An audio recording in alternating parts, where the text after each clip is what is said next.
Okay, good afternoon. Welcome, and on behalf of OCM, the Opera Company of Middlebury, my name is David Clark.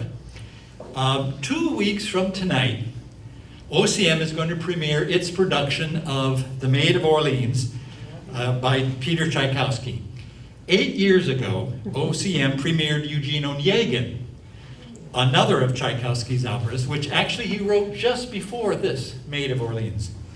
The response was so positive, and the music and the drama so powerful, that OCM scheduled another Tchaikovsky piece, only this time one that few of us have seen.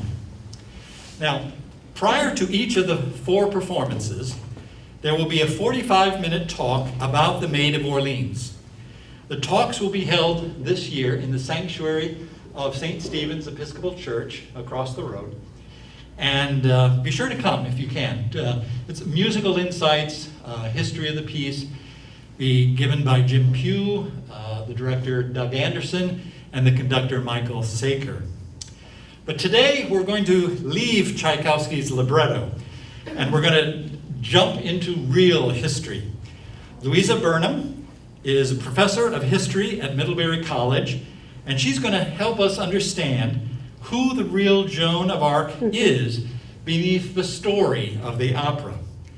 The discussion, as you know, is being recorded by MCTV. Welcome, Louisa. Thank you for coming.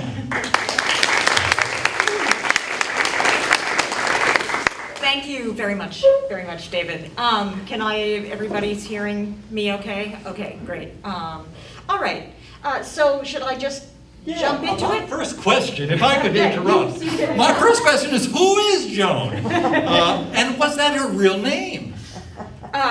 Great question. And actually, I'm going to start with the second part of that. And I actually, I always thought, Joan of Arc. That's why Jeanne d'Arc, Jan, was the way she signed her name. Which we have a couple of her signatures. But in fact, at some point during her trial, she was asked, what is your name? Is it really Joan of Arc? And she said, well, my father was d'Arc, so of Arc, but my mother was de Romay. And in my region, girls use their mother's name. So in fact, all these centuries, we have been calling her Joan of Arc based on her father's name, but in fact, she ought to have been Jeanne de Romay. Oh. But but of course, the place we most know her as is, or the way she is known, is the maid. La Pucelle was what she was called in her day. Sometimes La Pucelle d'Orléans, because Orleans was her first and greatest victory, and militarily. And sometimes they called her the Pucelle, the maid of Lorraine, which was the region of what is now France that she was from. So those sort of are a little bit. She was a girl from a small village, and she was you could say a peasant, but her family was not impoverished. Her father was a local administrator of some kind. And but at the age of 13, she began to, what she said was her voices began to come to her. And her voices, among other things, at the age of 13, she vowed virginity. Which always strikes people as being awfully young. And I would say it is a little bit of a trope in medieval literature that the girl saints always vow virginity at some impossibly young age, whereas the male saints kind of do life turnarounds. But Jeanne vowed virginity at the age of 13, is what she told people during her trial. And it was some years later that her voices told her that she should go into France, because she was not living in what was then France. She should go into France and make sure that the King Charles the VII, that he could be crowned at Reims, which is the great cathedral where the the coronations of the kings of France had been held for centuries, ever since the 6th century, I believe. So eventually she did this. She found it, of course, rather difficult to get to the king. It wasn't easy for a young woman to get herself to persuade people that she ought to be sent to the king, but eventually she did. And after all kinds of things went on there, she did end up being a military leader in Charles VII's army. And who Joan is sort of goes with these two poles. One is she heard voices, the voices of Saint Michael, she said, and Saint Catherine of Alexandria, and Saint Margaret, who was a virgin of the 4th century, I believe. And she had these voices, and so we see her as a very religious, visionary kind of figure. And that, of course, is why she was ultimately burned at the stake in 1430. And, 1431. And so we see her on that pole as a religious visionary figure. But then the other pole is that she really was an effective military leader. Something that I pulled out a book, pulled a bunch of books off my shelves I hadn't looked at in a while, and one of them was Joan of Arc, a Military Leader, by one of the leading military historians in America right now. And he said he'd never really thought about it either until somebody asked him to give a talk about it, and he started looking into it, and he thought, you know what? She was really good. She, in fact, if she hadn't been captured and hadn't ended up in the hands of the English, then the French might have had a little more luck in the next few years of the 100 Years' War, since her tactics were really excellent. They worked. So Joan becomes an inspirational figure, and sort of through the centuries since 1431. She has been an inspiration as a religious figure, as a military figure, as a savior of France. This is a real. She became a very important figure for a lot of people in France recently, which has its own issues. And so as an inspirational figure, she sort of goes these two poles. Then nowadays, we also talk about a lot of other things about Joan. For example, she wore men's clothing. Absolutely refused to take them off. They asked her about 1,000 times in her trial, if we give you women's clothing, will you put them on? And she said, sometimes she would say, I have to ask my voices. And more often she said, no, I will not put them on.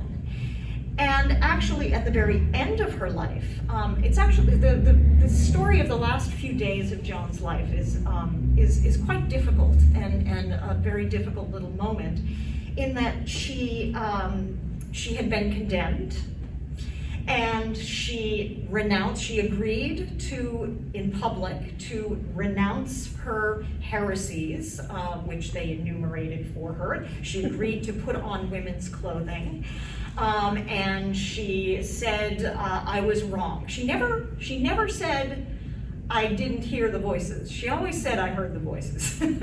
That she would not give up. But whether they were good voices or bad voices, that was a matter of some controversy, shall we say, with her and the judges. And she recanted. And they made her sign a little recantation, and I believe that is one of the signatures that we have of hers. And they put her back into jail. And the next morning, she came out and she was wearing men's clothing again. And she said, I made a terrible mistake. I was afraid. I was afraid of the fire, because she was afraid that if she was an unrepentant heretic, they were going to burn her. And she said, I was afraid and I should never have done it, so I am recanting my recantation, abjuring my abjuration, and that's when they burned her. In the marketplace of the city of Rouen in Normandy. I was intrigued when you mentioned that she was born outside of France, and yet the part of the story is that she is captured by Frenchmen. She's captured by the Burgundians. Could you give us some explanation about the English were out there, they were the enemy, but there were French people. And then the French people put her on trial. How does this The all Burgundians weren't French. Wow. That's what we have to know. The Burgundians, Burgundy is a region which, and at that point, the Burgundians controlled a much larger part of what is now France than the wine would lead you to believe. And they had allied, they were actually an enormous power, and they had allied themselves with the English at that moment during the 100 Years' War. The 100 Years' War, 116 years long actually, and it was all a dispute over whether the kings of England or the kings of France should be kings of France. Whose right it was. And actually in Charles VII, when he was a baby, either shortly before his birth or when he was a baby, but I think it was when he was a baby, they had made an agreement that he would not be king, and that the English king would be king of France. But that didn't go over well as he got older, as the French around him thought about what that was going to mean. And so at the time of in the 1420s, which is when Joan was living and doing all of these things, then they decided to struggle against this decision of the English. But the Burgundians were on the English side at that moment, and they controlled Normandy. So, which was where she was tried. Now in the opera, Charles VII doesn't come across as a very inspirational leader. What was the relationship between this young girl who comes out of nowhere and this man who is king, but he hasn't been crowned? Correct. Is that or the difference anointed. there? Anointed. Really. Yes, being anointed is really the most important part of that ceremony in Reims. There with a holy oil that he needed to be anointed with, because the French kings, actually like the English kings, were believed that their kingly power was also a kind of sacral power. It was a holy power. And so having him be anointed in Reims was actually a very important thing for the French crown to do. And yes, Charles was, they actually sort of mocked him. Some people mocked him for being, they wouldn't call him the King of France in sort of earlier periods, because he was never in the right place. He wasn't really in France, meaning the Île-de-France. He was not in Reims. He was not able to be crowned, and they mocked him by calling him the King of Bourges, because that was where he lived most of the time, which is a city in central France.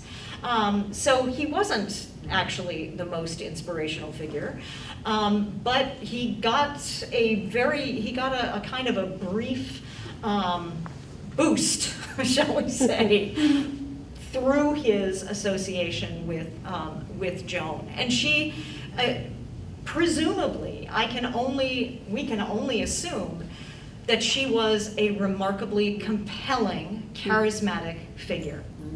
And she, whether people think of her as being a saint or a powerful military leader, there's no question that she was able to inspire loyalty and belief in her cause all around her, and to her men, the men she commanded in the army.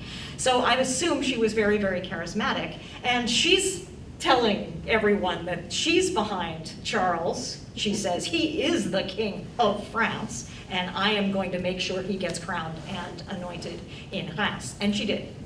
She was able to do that.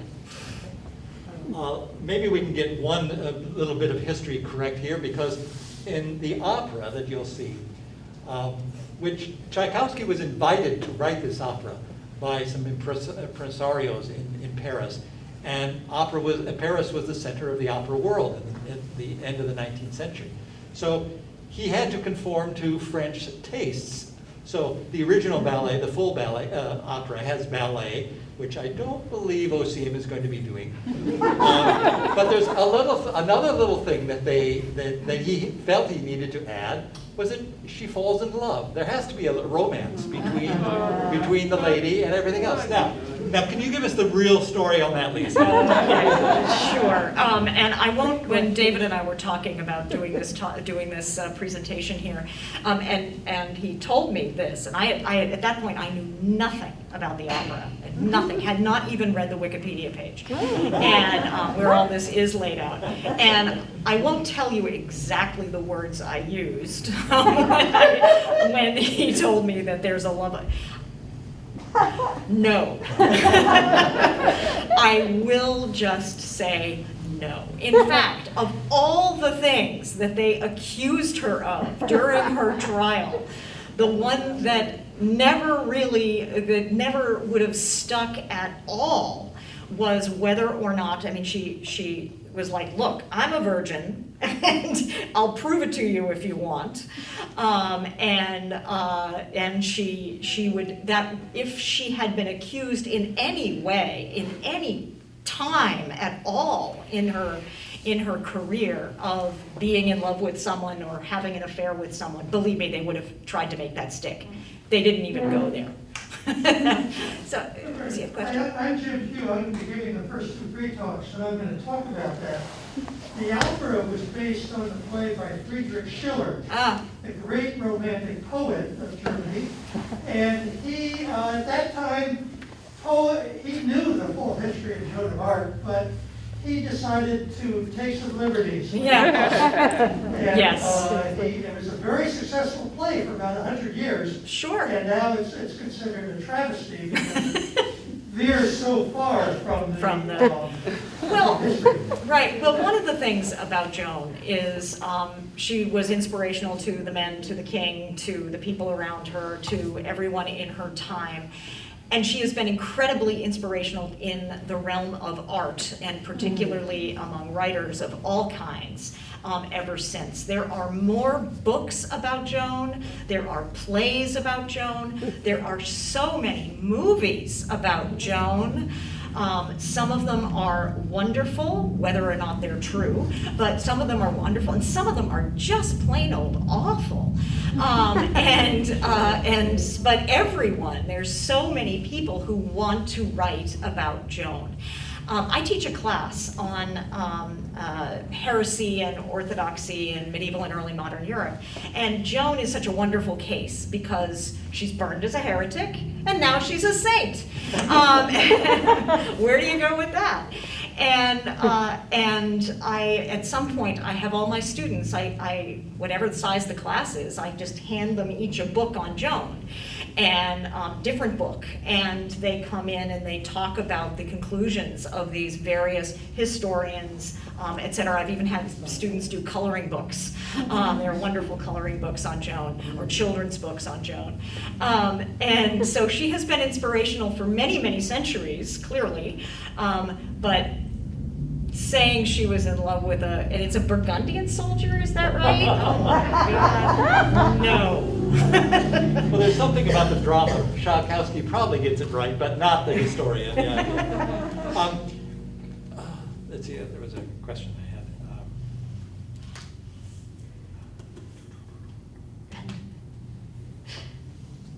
had. I wanted to pick that up, and I just... So modern day Joan, I mean, she was revered at the time as this young girl who came out of nowhere, and she could not read or write. And they had her sign declarations, but she couldn't read it. Yeah, that's right. One of the things that I remember reading about was that the manuscripts of the trial, if you could speak something about that, because they were discovered a number of years ago, I don't know, 100 years or so ago, but an amazing amount of written material from 1430. Could you talk about those? And that, certainly. The manuscripts from the trial are amazing. And they were based on there were scribes who were there in the room this trial was a spectacle. There were all kinds of people in the room all the time. And every day lists, and I was looking at the trial this afternoon, and every day lists all those people who were in the room. But there were scribes in the room who took down notes in French because she was questioned in French. And then at the end of the day, all the different scribes apparently would get together and agree on what the story was. And like, oh, you forgot this part, or you forgot, oh right, I remember, she said that, didn't she? And then they were translated into Latin. And so the official version of the trial transcript is, well, it's not really a transcript, you can't call it that. The account of the trial is in Latin. There are French versions, but they're later, and the manuscripts are just not very, the story of those manuscripts is not clear.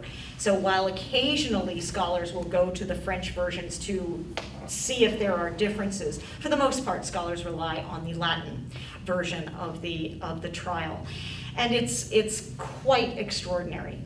It's just full of detail, just like you just can't believe every time they ask her a question and her response. And sometimes they ask the same question over and over again, day after day after day. And she answers pretty often with things like no, or some of my favorite answers. She says, because she says St. Michael is one of the voices.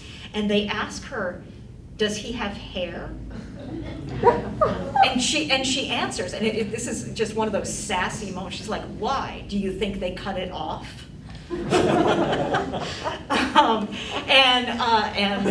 Did he wear clothes? Well, can't God find him clothes? I mean, there are just these answers. She must have been so frustrated with the questions they just kept asking her again and again and again. But they're amazing documents. And I will give a plug for what is probably my favorite movie about Joan of Arc, which is the old silent version of, now I'm having a total blank on the name. The Theodore Dreyer movie in silent film, but what is the name of the movie? I can't believe I'm forgetting this. It's been a while. Passion of Joan. The Passion of Joan of Arc, exactly. And what I love about that movie is that they set it at the trial, and there's the book. They actually have a prop of a book. And a lot of the things, if you know the trial, when you see the movie, that's the text. They actually took so much of the film from the trial itself. And it's a wonderful film. I recommend that you do not see it in the old VHS version with an old orchestral accompaniment, which periodically breaks out into the Marseillaise. I am not making that up. And whenever she says something about France. But there is a new, cleaned up version of this beautiful, beautiful movie that has a new score that is really quite wonderful. So I do recommend that you see that one. And like I said, I mean, I'm a sucker for the medieval document, and because that's what I do. And seeing that book in the film really takes you into that room and that sense of, we actually do know what she said, or what we believe, that what they wrote down that she said. It was a surprise to me to learn that Mark Twain wrote a very compelling novelette about Joan from her entire life. And he quotes a lot of the manuscripts that he has.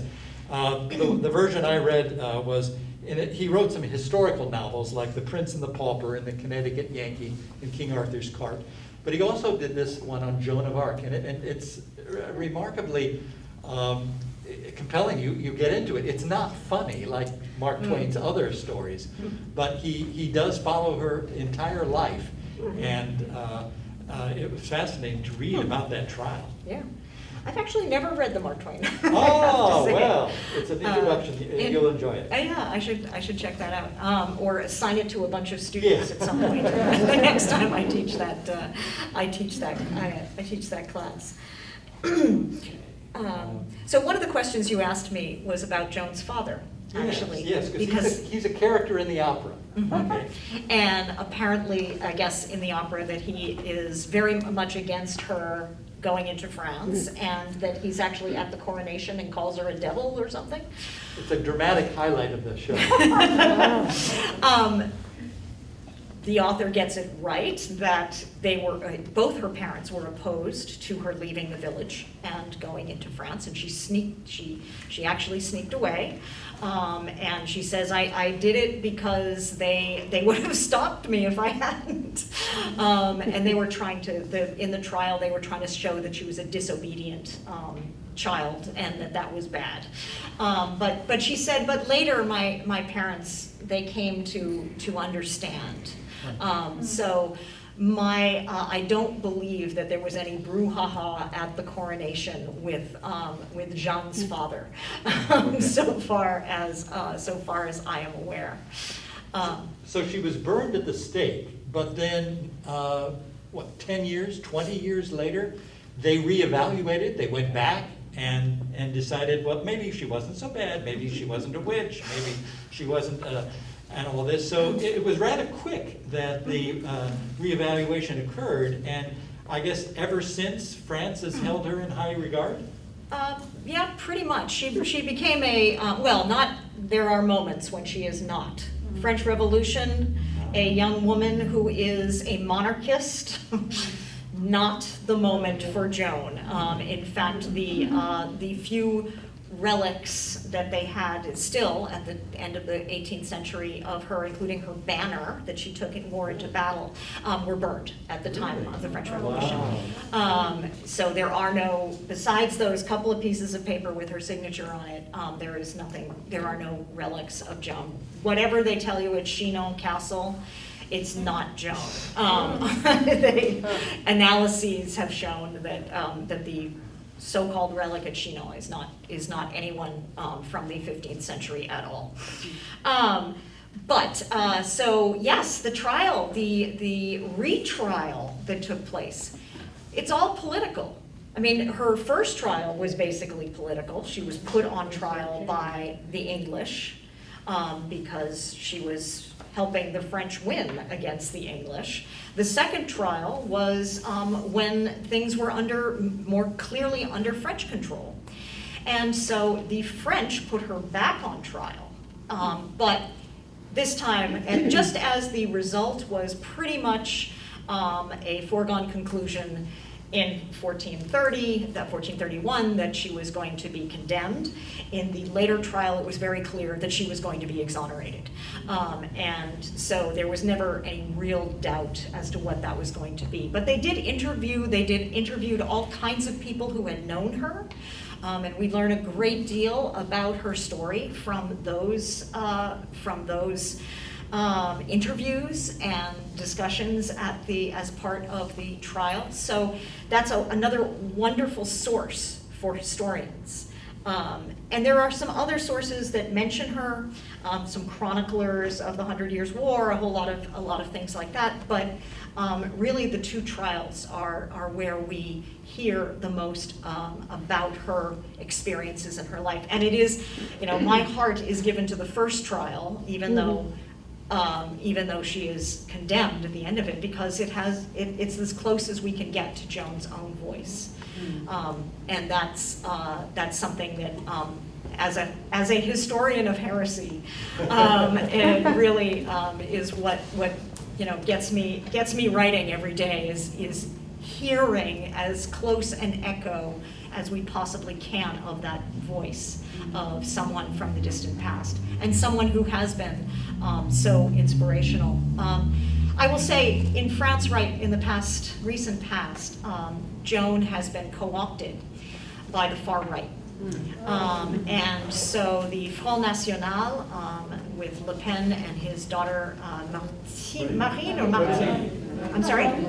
Well, now there's the niece. The niece, oh, excuse me, I get, okay, well, the Front National made a big thing about Joan of Arc, and so she became a symbol of Frenchness, I think, would be in the way that the National Front rejects a whole lot of other things, including any immigrants of any kind. And so I think they have tried to use her as a symbol of getting rid of the invaders as they see all kinds of immigrants, just as Joan did by kicking the English out. But kind of in a wonderful way, she's also a symbol of the left because she's a woman, she ran an army, she was, Joan was badass. There's really no question about that. And, she wore men's clothing. There's a whole lot of ways in which she gets interpreted and used all over the place. But yes, she has been inspirational for a very long time. Do we have any questions that we might like to take? Yeah. I'm sorry, but it's not clear to me at this point what she was accused of. What was she tried for? She was not tried as a witch. You used that word, and I meant to say that. No, she was tried as a heretic for heresy. And her heresy. So this was a religious trial? Yes, it was. It was conducted mostly by the Bishop of Beauvais, but also there was an inquisitor, a French inquisitor, who was part of the trial as well, though apparently he just didn't really pay all that much attention most of the time, and it really was the Bishop of Beauvais who was in charge. It was the charges against her were many. There were actually 70 articles that were brought against her in the last days of the trial. And so I'm not going to be able to go through them all, but most of them had to do with her voices and believing that these voices came to her from God, and that they were telling her to do things that she believed that, and that she went and she did those things was considered to be heretical. It's really idolatrous that she's following, if you're following the line of the people who condemned her, that she's following demonic voices and saying that they were from God. There's this one wonderful moment in the trial that I read this afternoon, though, where at some point they're asking her about this, and this is towards the end, and they said something like, she said something, well, look, if they're good spirits or bad spirits, I saw them. It doesn't matter whether they're good or bad. I saw them. And she never gave that up. But there were a whole lot of, and some of them had to do with her wearing women's clothing, with her being immodest, partly because of that. But she was charged with a whole pile of heretical things. And the reason she got burned at the stake is because anyone who was a relapsed heretic, that is to say, if you once abjured heresy and then went back, as they always say in the documents, like a dog returning to its vomit, then you didn't even have to have a trial. No more trial necessary. They just can take you right off and burn you, and that's what they did in the market square of the city of Rouen on May 30th, which is for Catholics. That's the feast of Saint Joan. Frankie. So this was ostensibly heresy, that she didn't have these voices. there weren't any mitigating well, the fact that she did get him to Reims, and he was indeed crowned king, did not mitigate that Well- these were clearly demons. Well, okay, sure, yes, good point. Thank you for reminding me, yes. So the question was, were there any, perhaps might there have been any mitigating circumstances that in fact she did get King Charles VII crowned in Reims, that she did succeed, but she was being tried by the English.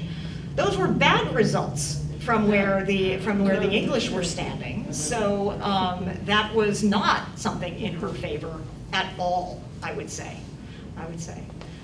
Yeah, go ahead. So I know you lived on Mont Saint-Michel for a time, and I know that it was built several hundred years before Joan. So I'm wondering if she ever went there. No, she did not ever. Oh, the question was, yes, I did live at Mont Saint-Michel for a while in France, the big monastery up on Abbey, up on top of, and surrounded by the sands, and of course it's dedicated to Saint Michael, one of her voices, the archangel, and the question was whether she ever went there, and the answer is no.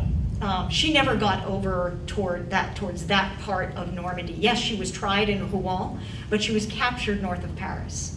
So she had, her successes were mostly in the Loire Valley, Orléans, and a few other places around there.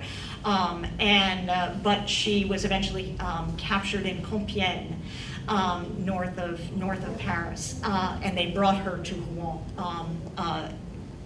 Not actually quite sure exactly why they brought her to Rouen, but she did never go there. However, there is an awesome statue of Joan in front of right next to the front door of the parish church at Mont Saint-Michel, and she's got this sort of ecstatic expression, and she's wearing some really pretty kind of badass armor, and it's a great statue. So. And speaking of statues, that reminds me, I saw someplace they have statues of Joan around the United States. Isn't there a big one down in New Orleans? And I think there's one in New York City. Yeah. Fascinating how many statues there are of her. Oh yeah, and they I think it's St. Louis University has a chapel. They have a Joan of Arc chapel that was brought bit by bit from France to the SLU campus, and so there, she's very popular all over the place.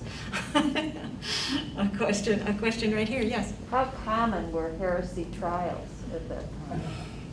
And were manuscripts kept? Right. How common were heresy trials? That's a good question, and the fact is that there were periods when there were a lot, and then there were much longer periods when there were almost none in medieval history. They really start in the 13th century, and the south of France was the place where the bulk of the heresy trials of the 13th and 14th centuries were held. That's what I work on. I work on 14th century heretics in the cities of Narbonne, Béziers, Montpellier. And there are some remarkably amazing documents that are preserved. Some of them are preserved in the original, others are preserved in 17th century copies. And they are the stories of these trials. Some of them are the kind of detailed record that we have for Joan. Others are much shorter, and they're sort of summaries of a trial. But in the 15th century, I actually don't know of I mean, that's, my ignorance of any other trials. I would not say there were none, but there were not all that many. And there were, at this time, not trials for witchcraft. The whole invention, the creation of a crime of witchcraft is something that it's kind of a mashup. It's a mashup of heresy and magic. So it's magic, which was kind of tolerated as something, there's innocent magic out there, people believed. But there's bad magic when you get the devil involved, okay? Once you start getting the devil involved, then we're sort of veering off into heresy. But by mashing them up, they create witchcraft. And this happens mostly in the 15th century, and mostly at the trial of Basel, the Council of Basel, which was a bunch of ecclesiastics coming from all over Europe in a series of, for several years, and there were a few of them who were kind of into this. and that is really the moment when the idea of witchcraft spreads. But it's really from there. And she's before that, really. So, I saw, David, I saw. Back to Joan's love life. There are two guys. There's Lionel in the later parts of the opera, and in the beginning there's Raymond. What Raymond's got going for him is he's the tenor. Got it. And in an opera, that's almost, that's how you get the girl. Right. Yes. Was that a fantasy of Tchaikovsky's or Schiller's or? Right. So apparently there are two men. Raymond, her lieutenant. Is that what you said? Raymond is the tenor. The tenor. Oh, right. Oh, okay. I was thinking that this was his office in her army.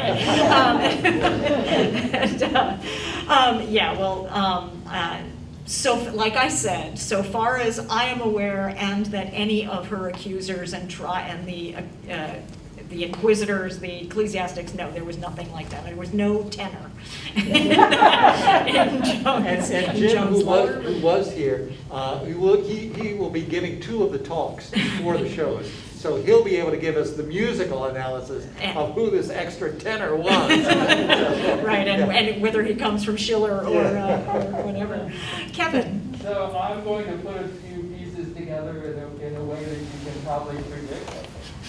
There is a lot of overlap between queerness and heresy, and heretics are often accused of homosexuality. Yes. At the same time, if someone is 13 years old and declaring that she's going to be a virgin, which means she's not going to sleep with men, that might mean something. There's a lot of history of women cross-dressing as men and fighting through history. Yeah, absolutely. Sometimes not, also in order to, say, be a husband to a woman. So I wonder, is there anything, surely people have looked at her life yes. In this way, and is there anything there? Is there a there? What kind of evidence did I find? Right. Yeah, that's a good question. So the question was talking about queerness in the story of Joan. She dresses as a man, that there is also a long history of heresy and homosexuality being brought of heretics being accused of homosexuality, or vice versa. But there's a very long history of women who were fighting as men, and sometimes that was, in fact, was part of their desire to be a husband to a woman. I would say in the case of Joan that was not actually, that actually is something that never brought up again. It's not something, she doesn't have a lot of interactions with women that they talk about. There's interactions with another woman who said she was a visionary, and Joan basically said, she's a fake. And it's actually beautiful. She says, that she told me that she sees this vision, I think she sees the Virgin or something, and she says it happens in the middle of the night. So I went and I slept in the same room that she does, which was very common in the Middle Ages. 2 women, they would share a bed. Normal, there was nothing abnormal about that. And so Joan eventually fell asleep. She's like, okay, nothing happens. Then she did fall asleep, and the woman said, oh yeah, that happened. She came to me, but it was while you were sleeping.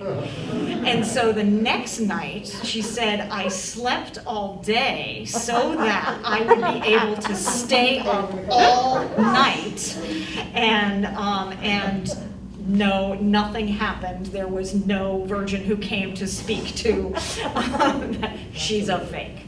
But there really aren't any stories of that. Though the transvestite Joan, cross-dressing Joan has been a subject of a certain amount of scholarship. I have to say, I haven't read any of it in a really long time. I did not have time to reread that, even though I had the book open. and I decided to, I was like, I had the time to read like one of those essays, and the one I read was the one on her canonization process, because I didn't know anything about that. So, Are there any other questions? Yes. What in all of this panoply ended up being the inspiration for the opera? I cannot tell you. What in all of this was the inspiration for the opera? Like I said, I really know almost nothing about the opera. I am not an opera scholar or even, I'm going to say it, I don't listen to a lot of opera or go to a lot of opera. We'll take care of that. I'm one of those. We'll see that improves. I'm one of those redheaded early music sopranos, and so that's Dido and Aeneas is my kind of opera. Well, that's a question that we'll have to ask Jim and exactly. Doug and Michael. There's Jim back there. Russia has been the object of several invasions. So there's a history. Tchaikovsky has written about many of them. Got it. That's a good answer. Got it. Yeah. I see someone in the back there has a hand raised. Yes, I'm wondering if you can speak to at all her military career. How did she go from this runaway girl to leading Troops. Was her... It was not very long. It was a couple of years, maybe 3. But how did she go from being a runaway girl to being the leader of an army and having troops under her command? And that was because she persuaded the king that she was going to be able to do that. And like I said, I think she must have been incredibly charismatic. And people, her troops were incredibly loyal to her. And she had tactics, she did things that were not the done thing at the time. She actually used some revolutionary tactics, including something that is a little rough, but it's a way of attacking that tends to lead to very high casualties at the beginning part of a battle or a siege, breaking a siege, but is very quick. And actually, if you succeed, then yes, you lost a bunch of troops at the beginning, but you were able to succeed much faster than you might have done in any other way. And so so Kelly DeVries, this military historian, said, you know, if they'd done more of that in the years after Joan, they might have won a few more battles. Because it did, I mean, the time of Joan of Arc did turn the tide for France.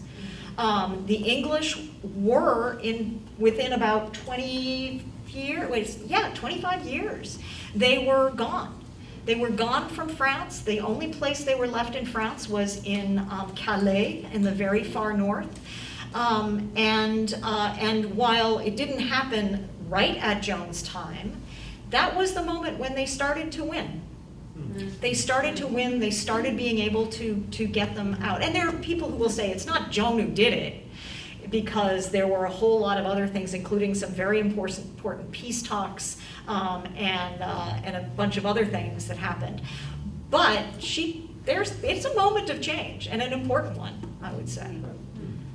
Another question from Frankie? You mentioned her canonization. Yes. I know that canonizations used to take a lot longer than they take now. I mean, now there's like a fast-paced canonization, especially if you're a woman, I can see. But she wasn't canonized until about the 1800s. Oh, no, 1920. 1920? What, do you know what? Right, what was all that about? Years, like, what changed? Right, no, she was not canonized. I mean, people were, what did I see her described, read her described as? A folk saint. She was certainly sort of revered, venerated as a holy person by many people over the centuries. But she was not canonized until 1920, and her beatification trial was in the early 1903, 1904, and she was eventually beatified, the first step in being canonized in 1909. But there had been an unsuccessful trial about 20 years earlier than that, so in the late 19th century, and apparently that was And this is a role that no longer exists in trials or processes of canonization, and one reason that they go so much faster now, the devil's advocate. The devil's advocate at the first, the beatification trial of Joan in the 19th century, he was rough. He was, and he prevailed. He had all kinds of, and he was pulling all this stuff right out of the trials. Those trials had been, the trial documents had been published by then, and he was clearly just reading them and just saying, you know, she was immodest. She led an assault on Paris on the feast of the Virgin. But it's a feast day. How can you do that? How could she do that if she was truly pious? And a whole lot of other things. And so what is the official name for the devil's advocate? It's called, funnily enough, it's the promoter. But the fellow, he prevailed in the earlier trial, but did not in the second trial. Now, 1909 is 4 years after the French declared the separation of church and state. The law of 1905 that led to the way France is right now, with a very, very clear separation of church and state. And there was a break in diplomatic relations between the Vatican and France at that time. And there is some thought that the Pope wanted to try to, I don't know if I want to say throw the French a bone, but to try to regain relations between France and the Vatican. And then during World War I, there were all kinds of French soldiers and other soldiers who had images of Joan that they brought into battle with them. So there's actually a book that I would love to read that's something like Stories about Joan of Arc as told to American soldiers during World War I. So someday I gotta track that one down. Yes? Is there any historical information about how she faced her death? Historical. Is there any historical information about how she faced her death, the day of her death? I don't know of anything reliable about how she faced her death. I do believe that if she had screamed and cried and said, help, help, help, that would have made it out. So I'm prepared to say that she did not. Because you do hear about those things. I'm someone who studies heretics, many of whom did get burned at the stake. And people paid attention to what went on when someone was burned at the stake. And you do hear about it when you hear people who say, he screamed and yelled, and I therefore do not believe anymore that he was a holy man. So apparently she must have faced it with fortitude, is my guess. It's a terrible, terrible way to die. A terrible way to die. She could have died from smoke inhalation. Yes, the question says she could have died from smoke inhalation. One hopes so. In fact, that is what one hopes, because it could get much uglier than that. Yes, question, sorry. It's a very small point. You mentioned about Charles VII's reliance on Joan. Okay, I'm going back probably to Ingrid Bergman movie, where she has gotten into this large reception. And he knows that she's looking for it. Yeah. But somebody else pretends to be the Dauphin. Yes. And she immediately signals, comes right up to Charles VII and said, you are my Dauphin. Yes, that happened. That happened. And that's also in the opera, too. Yeah, so it's actually one of the most famous moments in the story of Joan, that when she is first brought into the presence of the king says, look, let's try to fake her out. So I'm going to dress as one of the guards or some courtier or something, and we're going to dress up, so-and-so as me. We'll put the crown on his head, and he'll be the one sitting in the fancy throne and all that. And she went straight to the real Charles VII and not to the guy on the. In whatever I'm reading, he was kept constantly referred, Charles VII was referred to as a dauphin, because he had never been, he was still the infant. Yes, the dauphin, is the title for the heir apparent to the throne. Sometimes he was called the king and sometimes he was called the dauphin. Joan does call him the dauphin. So there's some sources that, right, and believe me, I saw that movie 6th grade, I think. Man, I loved that movie. But that's one of the really, you can practically hear the Marseillaise in that one. You can't hear it, but you can practically hear it. Well, before we go, I would like to just say that the first event coming, this is the first event that the Opera Company of Middlebury is sponsoring for the opera. The second event will be Sunday afternoon at 5 o'clock at the Champlain Valley Unitarian Universalist Society. And it will be at 5 o'clock. It will be the principal singers, each singing an aria or a song that they particularly like. Then the next thing will be opening night, which will be 2 weeks from, the next thing is actually the recital of our young artists who have come from around the country. I picked up a lady at the train station yesterday who had come by train from Chicago. And so they're coming all over the country. They will have a recital at the Waybury Inn. And the opening night of the show is October 1. It's a Friday night. Then there's a matinee on Sunday, and it concludes Thursday and Saturday. So we hope that all of you will get your tickets and tell your friends, and it's sure to be an exciting production. So, but before we end, I want to thank Louisa for giving us a wonderful.